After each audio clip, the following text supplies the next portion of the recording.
Now, I think it is extremely important for us to be out in the community, taking care of those that need services the most. And one of those groups, obviously, are homeless individuals. You know, in Long Island, we've got about 4,000 homeless individuals that need extraordinary help. Many have fallen on bad times through no fault of their own necessarily. Others obviously have more complicated issues. So I think it's part of our obligation to be out there helping those as much as we possibly can. My name is John, and I'm homeless. John, how did you end up in this situation? Well, I had gotten divorced. I moved in with my mom and my stepdad. My mom developed dementia. She ended up in a nursing home. So my stepdad was like, well, she's not coming back out of the nursing home, so I'm selling the house and you're pretty much on your own. Well, when I lost my job, the corrugator moved to another state.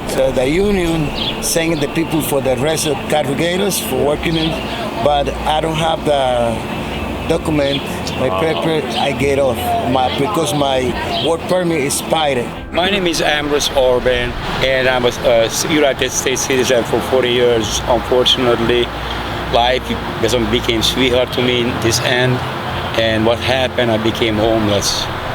I've been in this situation about a good 11 years. I'm homeless, living in the woods. I do the best I can.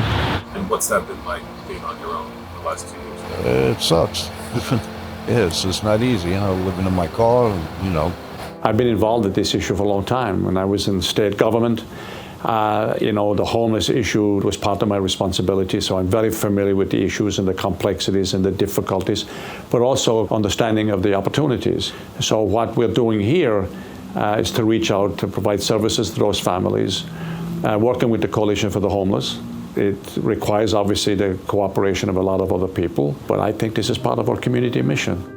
The most important work that the Coalition for the Homeless does is make changes. We have changed the face of homelessness. We have changed how homelessness is addressed in our region. Our main focus really is on improving the delivery of services, creating policies that help address homelessness and the causes of homelessness, and really come up with solutions to end homelessness in our region. We're only as healthy as the unhealthiest, most vulnerable community member in our community.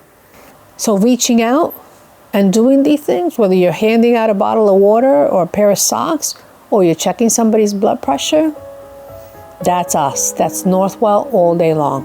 Northwell is providing staff, doctors, nurses, and others who will go out with our teams to provide essential medical services to the folks that we're serving. I'm Edgar Stern. I'm Senior Director of Operations with Community and Population Health. And we want to break down walls in healthcare and bring care to the most vulnerable in our society.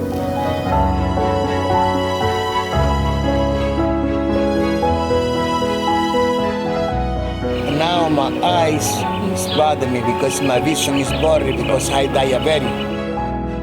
They helped us to get my operation done. I needed a hernia operation.